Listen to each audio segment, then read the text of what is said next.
তরুণেরা বাপেরা, আল্লাহ নবী মক্কা জমিনে উম্মে হানি ঘরের ভিতরে রয়েছে।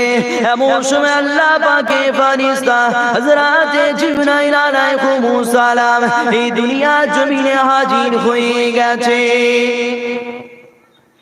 এ যুবকেরা তরুণেরা বাপেরা, আল্লাহ নবী জিবরাইলকে জিজ্ঞাসা করতে লেগেছে, এ হযরতে জিবরাইল কি খবর আজকে কেন এসেছো বলো। হযরতে জিবরাইল বলতে লেগেছে, ইয়া রাসূলুল্লাহ, ইয়া হাবিবাল্লাহ, আল্লাহ আপনাকে দাওয়াত দিয়েছে, আল্লাহ আপনাকে দিদারের জন্য ডেকেছে, আপনি আজকে আল্লাহ পাকের মেহমান হয়ে আসে আজিমে যাবেন। এ যুবকেরা তরুণেরা বাপেরা, হযরতে জিবরাইল আলাইহিস সালাম নবী পাককে মক্কার জমিন থেকে নিয়ে রওনা হয়ে গেলেন। কোরআন খুলে দেখেন কোন মসজিদের উপরে আজকে জুলুম হয়। সুবহানাল্লাযী আসরা বিআবদিহি লাইলাম মিনাল মাসজিদিল হারাম ইলাল মাসজিদিল আকসা। এ যুবকেরা তরুণেরা বাপেরা, হযরতে জিবরাইল আলাইহিস সালাম আল্লাহ নবীকে মক্কা জমিন থেকে নিয়ে আল আকসা তথা জেরুজালেমে মসজিদ বাইতুল মুকাদ্দাসের দিকে নিয়ে যেতে লাগলো। যখনই মসজিদের কাছে পৌঁছে গেল, আল্লাহ নবীর সঙ্গে যে বোরাকটা ছিল ওই বোরাকটাকে বাইতুল মুকাদ্দাসের বাইরে বেঁধে দিয়ে এমন করে নবী আমার আল আকসা মসজিদের ভিতরে প্রবেশ করলেন। যখনই নবী আমার ঢুকে গেল, আল্লাহ নবী দেখতে লেগেছে আদম থেকে ঈসা আলাইহিস সালাম সমস্ত নবীরা বাইতুল মুকাদ্দাস আল আকসা মসজিদে হাজির হয়েছে। নবী যখন আল আকসা মসজিদ বাইতুল মুকাদ্দাসে হাজির হয়েছে, নবী দেখছে সমস্ত নবীরা হযরতে আদম নবী থেকে ঈসা নবী সমস্ত নবীরা ওই আল আকসা তথা বাইতুল মুকাদ্দাসে হাজির হয়েছে। জোরে বলুন সুবহানাল্লাহ। আজ তো দুনিয়ার জমিনে একদল মানুষ বলে রাসূল মরা, রাসূল পচা। আহারে, আদম থেকে ঈসা সমস্ত নবীকে তো আল্লাহ নবী আমার নবী আসার আগে পাঠিয়েছে। হযরত আদম শফিউল্লাহ, ঈসা রুহুল্লাহ, মুসা কালিমুল্লাহ, ইব্রাহিম খলিলুল্লাহ, এই সমস্ত নবীকে তো আমার নবী আসার হাজার হাজার বছর আগে আদম নবী এসেছে, শীষ নবী এসেছে, নূহ নবী এসেছে, দাউদ নবী এসেছে। কিন্তু আমার নবী চলে যাবার পরে, সমস্ত নবীরা চলে যাবার পরে আমার নবী যখন দুনিয়ার জমিনে এসেছে, নবীকে আল্লাহ যেদিন মিরাজ করাচ্ছে, দিদার দিচ্ছে, ওই দিনে যখনই নবীকে বাইতুল মুকাদ্দাসে হাজির করিয়েছে, আমার নবী শুধু একা নয়, যারা হাজার হাজার বছর আগে ইন্তেকাল হয়ে গেছে, দুনিয়া থেকে পর্দা নিয়েছে, তারা ওই দিন বাইতুল মুকাদ্দাস আল আকসা মসজিদে হাজির হয়েছে। জোরে বলুন সুবহানাল্লাহ। মুহাম্মদ রাসূলকে যদি আল্লাহ না বানাতো, দুনিয়ার কাউকে সৃষ্টি করতো না, কোন নবীকে আল্লাহ দুনিয়ার জমিনে পাঠাতো না। কিন্তু যার ওসিলায় সমস্ত নবীদেরকে আল্লাহ সৃষ্টি করেছে, সমস্ত নবীরা মরার পরেও আল আকসা মসজিদে আসতে পেরেছে। কিন্তু আমার নবী মরা, আমার নবী পচা, এটা তুমি কোথায় পেলে? মনে রাখবে, নবী পাক আজ থেকে ১৫০০ বছর আগে দুনিয়ার জমিনে যেমন জিন্দা ছিল, আজও রওজা আকতাসে তেমনই জিন্দা রয়েছে। জোরে বলুন সুবহানাল্লাহ। মুসলমান হয়েছে মেরা বারা তরুণেরা, হে নবী পাকের প্রেমিকেরা, কেন নবীর কথা আলোচনা করব না? কেন আমার নবীর সম্মানের কথা বলবো না? আল্লাহ আমার নবীকে কত সম্মান দিয়েছে শুনে রেখে দেন। নবী পাক যখন বাইতুল মুকাদ্দাস জেরুজালেমে মসজিদে হাজির হয়ে গেলেন, এমন করে নবী আমার দেখতে লাগলো সমস্ত নবীর ওই জায়গাতে হাজির হয়েছে।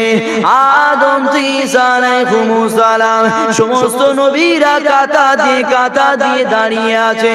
এমন করে জামাতের ইমামতিটা কে করবে? হযরত আদম নবী মনে মনে চিন্তা করে, আল্লাহ আমাকে সর্বপ্রথমে দুনিয়া জমিনে পাঠিয়েছে, অতএব আমি আদম আজকে দিনে জামাতের ইমাম হব। হযরত ঈসা রুহুল্লাহ চিন্তা করে, আল্লাহ আমাকে বিনা বাপে এই দুনিয়া জমিনে পাঠিয়েছে, আমি ঈসা আলাইহিস সালাম আজকে দিনে জামাতের ইমাম হব। হযরত মুসা কালিমুল্লাহ চিন্তা করে, আল্লাহ আমাকে ভালোবেসে তুর পাহাড়ে ডেকে নিয়ে আমার সাথে কথা বলেছে, আমি মুসা কালিমুল্লাহ আজকে দিনে জামাতের ইমাম হব। এ যুবকেরা, হযরত ইব্রাহিম খলিলুল্লাহ ভাবে, আল্লাহ আমাকে সম্মানিত করে আমাকে খলিল বলে ডেকেছে, বন্ধু বলে ডেকেছে। এর পিঠে নিয়ে মিরাজে যেতে লেগেছে, আর মিরাজে যাওয়ার আগে নবীকে নিয়ে ওই আল আকসা তথা বাইতুল মুকাদ্দাস মসজিদে হাজির করিয়েছে। আর নবী ওই জায়গায় দাঁড়িয়ে দেখছে সমস্ত নবী আদম থেকে ঈসা সমস্ত নবীরা ওই মসজিদের ভিতরে লাইন দিয়ে কাতারে কাতারে জমাতে দাঁড়িয়ে রয়েছে। জোরে বলুন সুবহানাল্লাহ। মুসলমান ঘরের ছেলে মেয়েরা, বারা তরুণেরা, এ নবী পাকের প্রেমিকেরা, আজ দুনিয়া জমিনে একদল মানুষ রয়েছে যারা এমন করে এইরকম মাহফিলে বসে বসে, এইরকম নবিয়ানা মেম্বারে বসে বসে নবী পাকের সম্মানকে ছোট করার জন্য উঠে পড়ে লেগেছে। এ যুবকেরা, তরুণেরা, বাপেরা, আজ দুনিয়া জমিনে হাজারো মানুষ রয়েছে নবী পাকের মিরাজকে তারা অস্বীকার করে। এ যুবকেরা, তরুণেরা, বাপেরা, নবী পাক মিরাজ করেছিল, আল্লাহ পাকের দিদার হয়েছিল, এটা দুনিয়ার কারো কথা নয়। কোরআন খুলে দেখে নেন, আল্লাহ পাক কোরআনে 15 পারাতে সর্বপ্রথমে জানিয়েছে, সুবহানাল্লাযী আসরা বিআবদিহি লাইলাম মিনাল মাসজিদিল হারাম ইলাল মাসজিদিল আকসা। এ যুবকেরা, তরুণেরা, বাপেরা, আমার আল্লাহ কোনো এক রাতে খুব অল্প সময়ে হযরত জিবরাইল মারফতে নবী পাককে মক্কা জমি থেকে বাইতুল মুকাদ্দাসে হাজির করিয়েছিল। আর শুধু বাইতুল মুকাদ্দাস নয়, বাইতুল মুকাদ্দাসে জিবরাইল আমার নবীকে নিয়ে এমন করে আরশে আজিমে লামাকানে আল্লাহর কাছে পৌঁছে গিয়েছিল। আরো জোরে বলুন সুবহানাল্লাহ।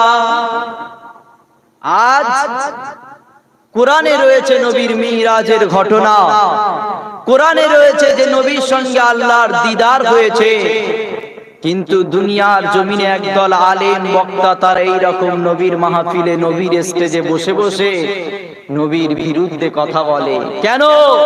মনে রাখবেন, আজ থেকে 1500 বছর আগে আল্লাহ নবী জিবরাইলকে জিজ্ঞাসা করেছিলেন, জিবরাইল, আমি ইন্তেকালের পরে তুমি কি আর দুনিয়ার জমিনে আসবে? নবী পাক জিবরাইলকে জিজ্ঞাসা করছে, আমি নবী দুনিয়ার জমিন থেকে চলে যাওয়ার পরে তুমি কি আর দুনিয়ার জমিনে আসবে? হযরতে জিবরাইল বলেছিল, ইয়া রাসূলুল্লাহ, আপনি চলে যাওয়ার পরে 10 বার দুনিয়ার জমিনে আসবো। কতবার? 10 বার। আর এক একবার আসবো, এক একটা করে জিনিস নিয়ে চলে যাব। আর এই 10টা জিনিসের মধ্যে একটা জিনিস আমি নিয়ে যাব, সেটা হলো আলেমদের জবান থেকে হক কথাকে নিয়ে চলে যাব। তাই মনে রাখবেন, টুপি পরলেই সে আলেম নয়, মুখে দাড়ি রাখলে, জুব্বা পরলেই, এই রকম নবীর মাহফিলে বসে বসে কোরআন থেকে হাদিস থেকে একটু কথা বললেই আলেম নয়।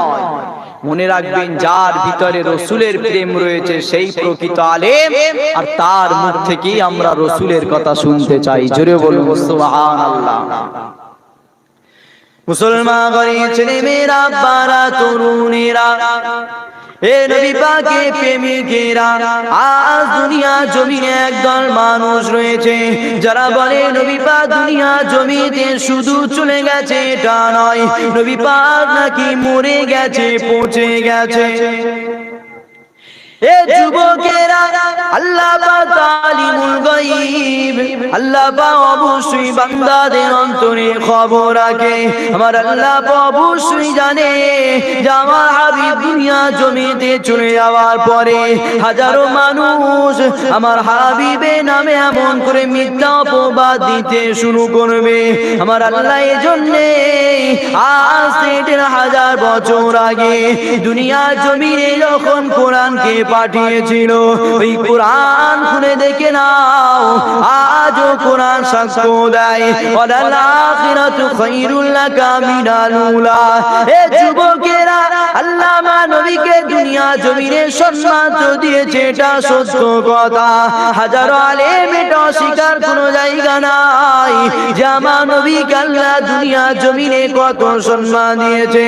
আর আল্লাহ কোরআনে এটাও বুঝিয়েছে, আল্লাহ পাক শুধু দুনিয়া জমিনে আমার নবীকে সম্মানিত করেছে এটা নয়, আল্লাহ পাক কোরআনে জানিয়েছে ওয়ালাল আখিরাতু খায়রুল লাকা মিনাল উলা। আমার হাবিব আপনি শুনে রেখে দেন, আপনাকে শুধু দুনিয়ার জমিনে ইজ্জত দিয়েছে এটা নয়, দুনিয়ার জমিনে সম্মানিত করেছে এটা নয়। আমার হাবিব আপনি শুনে রেখে দেন, আপনার দুনিয়ার জমিনে সম্মানে থেকে আখিরাত অর্থাৎ কবরে জমিনে সম্মানটা অনেক বেশি হবে। আরো জোরে বলুন সুবহানাল্লাহ। তাহলে ওয়ালাল আখিরাতু খায়রুল লাকা মিনাল উলা, এটা কার কথা? জোরে বলেন। কোরআনে আল্লাহ বলেছে ওয়ালাল আখিরাতু খায়রুল লাকা মিনাল উলা। হাবিব, আপনার দুনিয়ার জিন্দেগি থেকে আখিরাতের জিন্দেগি আমি আল্লাহ বেশি ইজ্জত বেশি সম্মান দিয়েছি। জোরে বলুন সুবহানাল্লাহ। দুনিয়ার জমিনে কি আমার নবীকে আল্লাহ কম সম্মান দিয়েছে? কিন্তু দুনিয়ার জমিনে সম্মানের থেকে খোদ আল্লাহ নিজে সাক্ষ্য, আল্লাহ নিজেই বলেছে হাবিব তোমার দুনিয়ার জমিনে তো অনেক সম্মান দিয়েছি, কিন্তু দুনিয়ার জমিনে সম্মানের থেকে আমি আল্লাহ আখিরাতে কবরের জিন্দেগিটা তোমার জন্য বেশি ইজ্জতওয়ালা বানিয়েছি। জোরে বলুন সুবহানাল্লাহ। কিন্তু যারা বলছেন নবী মরে গেছে, পচে গেছে, নবী কবর জমিনে জিন্দা নয়, যদি তোমার কথাটাই ঠিক হয় তাহলে একজন মানুষ পচে গেলে তার থেকে বেঁচে থাকাটা তো বেশি ইজ্জতওয়ালা, ঠিক না বেঠিক? তাহলে নবী যদি কবর জমিনে গিয়ে মারা গিয়ে পচে যায়, জীবিত না থাকে, তাহলে নবী যখন দুনিয়ার জমিনে ছিল তিনি তো ভালো ছিল, তিনি তো মানুষ ছিল, তিনি তো জীবিত ছিল, তাহলে অবশ্যই কবর জমিনের থেকে দুনিয়ার জমিনটা রাসূলের জন্য বেশি ইজ্জতওয়ালা বেশি সম্মানিত হবার দরকার ছিল। কিন্তু এটা নয়, আল্লাহ কোনো বক্তা কোনো মাওলানার কথা নয়, আল্লাহ খোদ নিজে বলেছে ওয়ালাল আখিরাতু খায়রুল লাকা মিনাল উলা। হাবিব আপনার দুনিয়ার জিন্দেগির থেকে আখিরাতের জিন্দেগি অনেক উত্তম হবে। জোরে বলুন সুবহানাল্লাহ। অতএব নবীকে কবরের মাটি খাওয়া তো অনেক দূরের কথা, নবী আগেও জিন্দা ছিল, আজও আছে, আগামীতেও জিন্দা থাকবে। জোরে বলুন সুবহানাল্লাহ। কে কি বললো আমাদের জন্য দলিল নয়, আমরা দলিল দেখব কোরআন, আমরা দলিল দেখব হাদিস। হাদিস কোরআন নবীকে দলিল দিয়েছে যে নবী সত্য, নবী জীবিত আগেও ছিল, আজও কবর জমিনে দুনিয়ার জীবিত রয়েছে। জোরে বলুন সুবহানাল্লাহ। আজ তো হাজার হাজার মানুষ অস্বীকার করে যে মরার পরে আবার কি জিন্দা হতে পারে, কবর জমিন থেকে কেউ আবার দেখতে পাও। আহা, তুমি দুনিয়ার জমিনে এসেছো, এই ভাঙর জমিন থেকে তুমি ভিডিও কল করছো, মক্কার জমিন মদিনার জমিন সব দেখতে পারছো, এটা তো আল্লাহ তোমার ব্রেনে দিয়েছে বলে করতে পারছো। তুমি তো একজন সাধারণ মানুষ, তোমার মাথায় যদি আল্লাহ এই ব্রেন দেয়, এই পাওয়ারটা দেয়, আর মোহাম্মদ রসুলকে না বানালে তো তোমাকেও বানাতো না। সেই মোহাম্মদ রসুলকে আল্লাহ মদিনার জমিন থেকে ভাঙড়ের জমিন দেখার পাওয়ারটা দিতে পারে না, পারে না? আরো জোরে বলেন, দিতে পারে না, পারে না? তাহলে বক্তা মাওলানা তোমরা কোথায় পাও যে নবী মরে গেছে, নবী পচে গেছে? নবীর হাদিস সাক্ষ্য রয়েছে যে নবী ইন্তেকালের পরে যারা নবীর রওজার সামনে আসবে, নবীর রওজার সামনে গিয়ে যারা নবীর রওজার সামনে দাঁড়িয়ে দাঁড়িয়ে নবীকে সালাম দেবে, সাহাবারা জীবিত অবস্থায় নবীকে সালাম দিয়েছে, আর নবী জীবিত অবস্থায় সাহাবাদের সালামের যেমন জবাব দিয়েছে, আজ দুনিয়ার মানুষ যখন নবীর রওজাকে সালাম দেয়, রাসূল জীবিত যেমন ছিল সাহাবাদের সালামের জবাব দিয়েছিল, আজ হাজারো হাজারো মানুষের সালামের জবাব রওজা কাছ থেকে দিয়ে দেয়। জোরে বলুন সুবহানাল্লাহ। আল্লাহ নবী মরানা জিন্দা, নবী পা হায়াতুন, নবী না কবর জমিনে মরে গেছে, হয়েছিল ওফাত হয়েছিল, নবী পা দুনিয়া জমিতে পর্দা নিয়েছিল। আম্মা জানিকা হুজুরে ঘরে নবী রওজা মোবারক, আম্মা জান আয়েশা সিদ্দিকা হুজুরে ঘরের উপরে রয়েছে। হযরত আয়েশা সিদ্দিকা নিজে বলেন, যখনই নবী পাককে এমন করে তার ঘরেতে কবরস্থ করা হলো, নবী পাককে তার ঘরেতে যখনই দাফন করা হলো, আম্মা জান আয়েশা সিদ্দিকা যখনই ঘরের ভিতরে ঢুকতেন, কখনো আম্মা জান আয়েশা পর্দা হালাতে যেত না, কেননা নবী পাক আম্মা জান আয়েশার স্বামী ছিল। আম্মা জান আয়েশা আল্লাহ নবী নিজের স্ত্রী ছিল, এজন্য স্বামী স্ত্রীর ভিতরে কোনো পর্দা চলে না। আম্মা জান আয়েশা যখনই ঘরে ঢুকতো কখনো পর্দা করতো না। এ যুবকেরা, তরুণেরা, বাপেরা, আবার আল্লাহ নবী চলে যাবার পরে হযরত আবু বকর চলে গেল। আবু বকর আল্লাহ নবীর পাশে যে যখনই শোয়ানো হলো, এমন করে আম্মা জান আয়েশা বলতে রয়েছে, আবারও যখন আমি ঘরেতে যেতাম কখনো পর্দা হালাতে যেতাম না, কেননা আম্মা জান আয়েশা আবু বকরের নিজের মেয়ে ছিল, এজন্য আম্মা জান আয়েশা পর্দা হালাতে যেত না। এ যুবকেরা, আবার কিছুদিন হয়ে যাওয়ার পরে হযরত ওমর ফারুক ইন্তেকাল হয়ে গেল, এই দুনিয়ার জমিতে পর্দা নিয়ে চলে গেল। হযরত ওমর ফারুককে হযরত আবু বকরের পাশে যখনই দাফন করা হলো, আম্মা জান আয়েশা বলতে লেগেছে, যখনই ওমর ফারুককে দাফন করা হয়েছে আমার ঘরের পাশে, আমি আয়েশা যতবার ঘরের ভিতরে গিয়েছি বেপরদা নয়, পর্দা হালাতে গিয়েছিলাম। আরো জোরে বলুন সুবহানাল্লাহ। আম্মা আয়েশা নিজে বলছে যে রাসূল যখন ইন্তেকাল হয়ে গেছে, ওয়াফাত হয়ে গেছে, দুনিয়ার জমিন থেকে পর্দা নিয়েছে।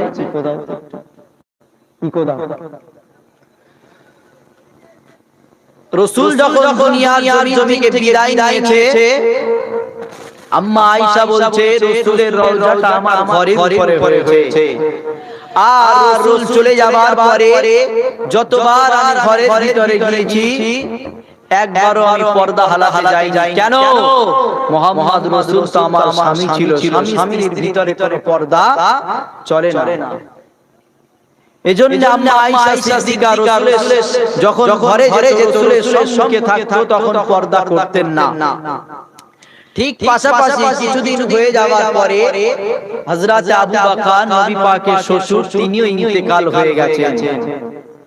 তেনাকে আল্লাহ নবীর পাশে যখনই শোয়ানো হয়েছে, আম্মা আয়েশা সিদ্দিকা বলছে, তখন আমি পর্দা করতাম না, তখন আমি আমার মতো করে ঘরের মধ্যে চলে যেতাম। কিন্তু যখনই হযরত ওমর ফারুককে আবু বকরের পাশে ঢোকানো হয়েছে, ওমর ফারুক তো আমার আপন কেউ নয়, এজন্য যখনই যতবার আমি ঘরে গিয়েছি বেপর্দা নয়, পর্দা হালাতেই গিয়েছি। জোরে বলুন সুবহানাল্লাহ। কেন পর্দা করেছি? ওমর ফারুক না আমার ইজ্জত দেখে ফেলে। তাহলে দুনিয়ার জমিন থেকে চলে গেছে, কবর জমিন আছে। আম্মা আয়েশা বলছে ওমর ফারুক কবরের জমিনে, তথাপি আম্মা আয়েশা পর্দা করেছে। কেন? ওমর ফারুক নিশ্চয়ই কবর জমিনে জিন্দা রয়েছে, এজন্য কবর জমিন থেকে আম্মা জান আয়েশাকে দেখতে পাবে। তাই আম্মা জান আয়েশা পর্দা করেছে। আর রাসূলকে যদি আল্লাহ না সৃষ্টি করত, ওমরে ফারুক তো আসতো না।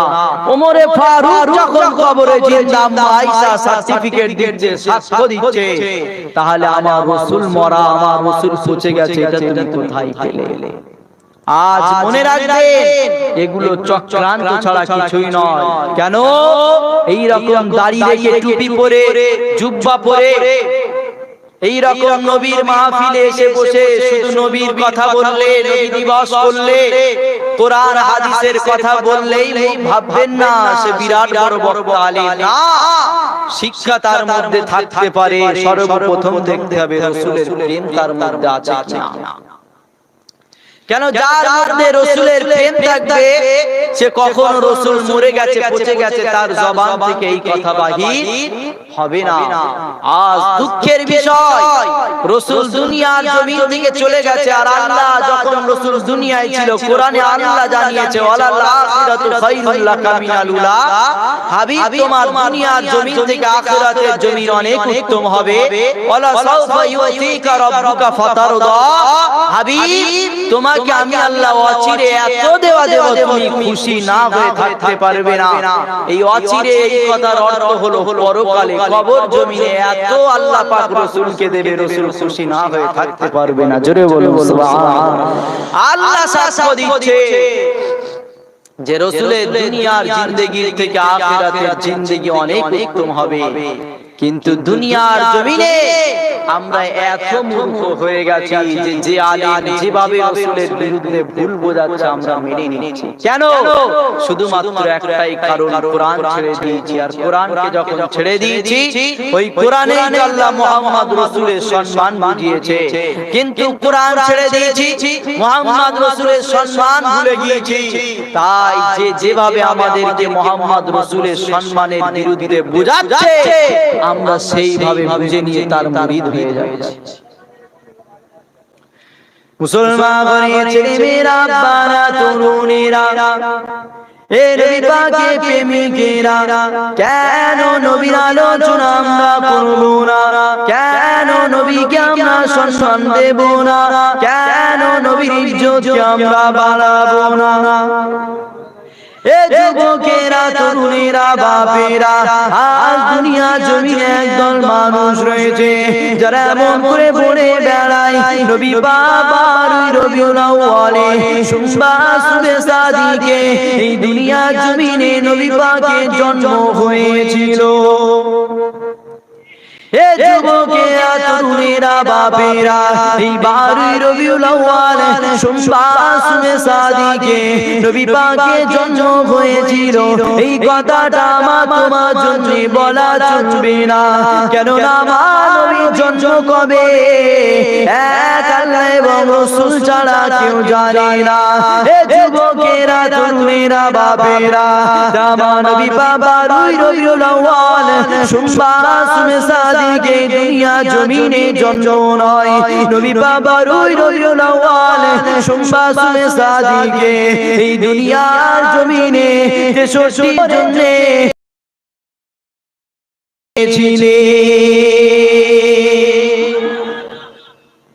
জন্ম নয়, 12 রবিউল আউয়াল সোমবার সুবে সাদিকে নবীর জন্ম নয়, নবীর আগমন হয়েছিল। কেন? নবীর জন্ম কবে এটা এক আল্লাহ ছাড়া কেউ জানে না। কেন? হযরতে ফারিস্তা জিবরাইল রাসূলকে জিজ্ঞাসা করছে, ইয়া রাসূলুল্লাহ, আপনার বয়স কত? আল্লাহ নবী বলছে, জিবরাইল, প্রথমে তোমার বয়সটা বলো। হযরতে জিবরাইল বলছে, ইয়া রাসূলুল্লাহ, আমার বয়স তো আমি জানি না, তবে আল্লাহ আমাকে সৃষ্টি করার পর যখন থেকে আমার ভিতরে রূহ দিয়েছে, জিবরাইল আকাশের দিকে তাকিয়ে দেখতাম একটা তারা উঠতো, একটা তারা জ্বলতো। আর ওই তারাটা যখনই আসমানে উঠতো 70,000 বছর আসমানে থেকে যেত, আবার যখন ডুবে যেত 70,000 বছর ডুবে থাকতো। ওই তারাটাকে উঠতে আর ডুবতে আমি জিবরাইল 72 হাজার দেখেছিলাম। জোরে বলুন সুবহানাল্লাহ। ইয়া রাসূলুল্লাহ তাহলে আপনি হিসাব করে আমার বয়সটা বলে দেন। আল্লাহ নবী বলেছিলেন জিবরাইল শোনো, তোমাকে সৃষ্টি করার পরে তুমি আকাশের দিকে তাকিয়ে তাকিয়ে যে তারাটা দেখেছিলে ৭২,০০০ বার উঠতে ডুবতে যে তারা তুমি দেখেছিলে, ওই তারাটা অন্য কেউ নয়, আমি মুহাম্মদ, আমার নূর ছিল। জোরে বলুন সুবহানাল্লাহ। অতএব যখন জিবরাইল দুনিয়ার জমিনে আসেন তখন আল্লাহ আমার নবীর আগমন, তখন আল্লাহ আমার নবীকে এই দুনিয়ার জন্য নবী বানিয়েছিল। জোরে বলুন সুবহানাল্লাহ।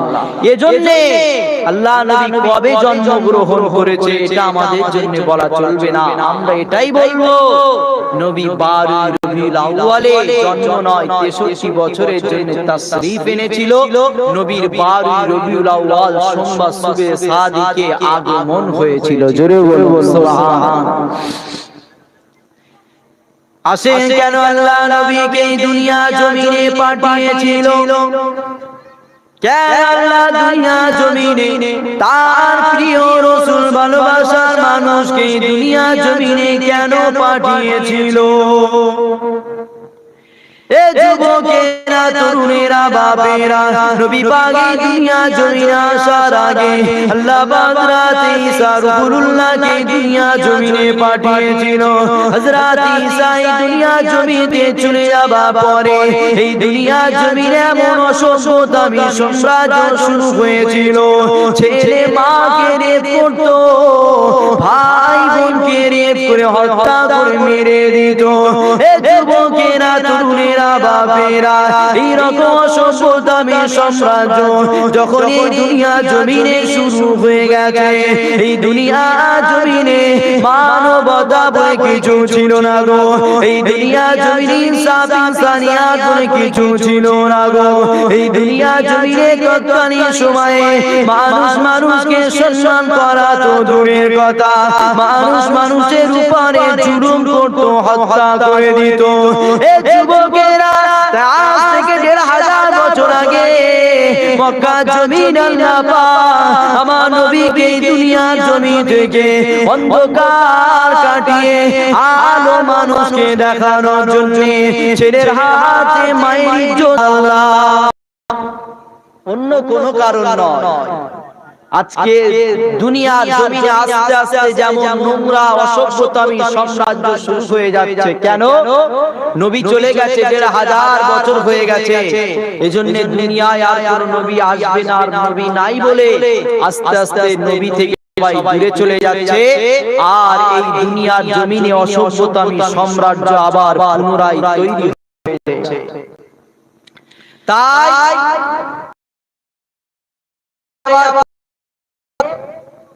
আবার যখন ওই অসভ্যতামি সাম্রাজ্য আস্তে আস্তে চালু হতে লেগেছে, এমন নোংরা এমন অসভ্যতামি সাম্রাজ্য চালু হতে লেগেছে, ছেলে মাকে পর্যন্ত রেপ করছে, ভাই বোনকে রেপ করে হত্যা করে মেরে দিচ্ছে। এই রকম অসভ্যতামি সাম্রাজ্য যখনই দুনিয়ার জমিনে শুরু হয়ে গেছে, আল্লাহ পাক আমার নবীকে এই দুনিয়ার মানুষকে মানবতা, প্রেম, ভ্রাতৃত্ব বুঝাবার জন্য আজ থেকে ১৫০০ বছর আগে আব্দুল্লাহ হুজুরের ঘরে আমার নবীকে পাঠিয়ে দিয়েছে। জোরে বলুন সুবহানাল্লাহ। মুসলমানের ছেলে মেয়েরা, বারা, তরুণেরা, এ নবী পাকের প্রেমিকেরা, কেন আমার নবী পাকের আলোচনা আমরা করব না? কেন নবী সম্মানের কথা আমরা বলবো না? এ যুবকেরা, তরুণেরা, বাপেরা, নবী পাক ৬৩ বছরে এসেছিলেন, ৬৩ বছর জিন্দেগিতে শুধু তোমার আমার জন্য কেঁদে গেছে। এ যুবকেরা, আল্লাহ নবী শুধু তোমার আমার জন্য কেঁদেছে এটা নয়, তোমার আমাকে এমন করে অন্ধকারে আলো দিকে নিয়ে আসার জন্য নবী পাকের ডান্ডা মোবারক শহীদ হয়ে গেছে, নবী পাকের রক্তাক্ত শরীর হয়ে গেছে, নবী পাক আবার পাশে বেহুশ হয়ে পড়ে গেছে। এ যুবকেরা, আল্লাহ নবী তায়েফের জমিনে মার খেতে লেগেছে, আমার আল্লাহ কি দেখতে পাইনে? আমার আল্লাহ অবশ্যই সাজিতে সব কিছুই দেখেছে। নবীকে মক্কার মানুষেরা মেরে কাবার পাশে বেহুশ করে দিয়েছে। আল্লাহ বাদশা জিতে সব কিছুই দেখেছে। নবী পাককে কাফের বেঈমানেরা মেরে আল্লাহ নবী নূরের দাঁতটাকে ভেঙে দিয়েছে। আল্লাহ বাদশা জিতে সব কিছুই দেখেছে। এ যুবকেরা, তাহলে কি আল্লাহ আমার নবীকে মার খাওয়ার জন্য দুনিয়ায় পাঠিয়েছিল? না, মার খাওয়ার জন্য দুনিয়ার জমিন আল্লাহ আমার নবীকে পাঠায়নি। অবশ্যই দুনিয়ার জমিনে আমার নবী মার খেয়েছে, আল্লাহ পাক সব কিছুই দেখতে নিয়েছে। তথাপি আল্লাহ পাক কিছুই বলেনি, একটাই কারণ, আমাকে তোমাকে শান্তির রাস্তা দেখাবার জন্য। আর সুবহানাল্লাহ, যে নবীকে আল্লাহ এত ভালোবাসে, আমাদের জন্য যে কিতাব, যে কোরআনটাকে পাঠিয়েছে, ওই কোরআনের প্রত্যেকটা সূরাতে, প্রত্যেকটা পারাতে, প্রত্যেকটা রুকুতে আল্লাহ আমার নবীর মাকামকে বুঝিয়েছে। জোরে বলুন সুবহানাল্লাহ। সেই নবী দুনিয়ার জমিনে এসে মার খাচ্ছে, সেই নবী দুনিয়ার জমিনে এসে রক্তাক্ত হচ্ছে। সেই নবীকে এত মার মেরেছে মক্কার কাফের বেঈমানেরা, নবী বেহুশ হয়ে মক্কার কাবার পাশে পড়ে গেছে। আল্লাহ কি দেখছে না? আল্লাহ আরশে আজিম থেকে সব কিছু দেখতে পাচ্ছে। তথাপি আল্লাহ শুধু চুপ করে আছে একটাই কারণে, আমার তোমার মুখের দিকে তাকিয়ে। তথাপি আল্লাহ নবী যখন তায়েফের জমিনে মার খেয়ে রক্তাক্ত হয়ে গেছে, আল্লাহ সহ্য করতে পারেনি। আমরা নবীর বিয়াদবি, আমরা নবীর ইজ্জত নিয়ে কেউ নবীর ইজ্জতকে ছোট করলে আমরা মেনে নিই, কিন্তু যখনই কেউ নবীর বিরুদ্ধে কথা বলেছে, নবীর সম্মানকে ছোট করেছে, নবীকে গালি দিয়েছে, সঙ্গে সঙ্গে আল্লাহ তার বিরুদ্ধে জবাব দিয়েছে। জোরে বলুন সুবহানাল্লাহ। আল্লাহ নবীর চাচা আবু লাহাব যখনই নবীকে পাথর নিক্ষেপ করেছে হাত দিয়ে, আল্লাহ সঙ্গে সঙ্গে কোরআনের আয়াত নাজিল করেছে, তাব্বাত ইয়াদা আবি লাহাবি ওয়া তাব। জোরে বলুন সুবহানাল্লাহ। আল্লাহ বলছে তাব্বাত ইয়াদা আবি লাহাবি ওয়া তাব, যে হাত দিয়ে রাসূলের দিকে পাথর নিক্ষেপ করেছে, আবু লাহাবের ওই হাত ধ্বংস হয়ে যাবে। শুধু হাত নয়, আবু লাহাব নিজেও ধ্বংস হয়ে যাবে। জোরে বলুন সুবহানাল্লাহ। যে নবীকে আল্লাহ এত ভালোবেসেছে, সেই নবীকে আমার তোমার কাছে পাঠিয়ে কাফের বেঈমানদের হাতে মার খাইয়েছে। কেন? শুধুমাত্র আমার তোমার জন্য।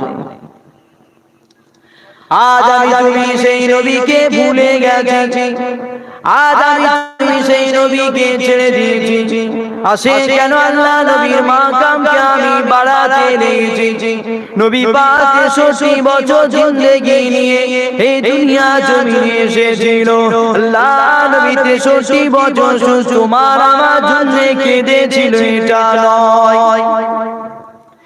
এ যুবকেরা, আল্লাহ নবী আজও রওজার ভিতর, শুধু এটাই নয়, কাল যখন আল্লাহ হুকুম করে দেবে, এই দুনিয়ায় যখন কিছুই থাকবে না,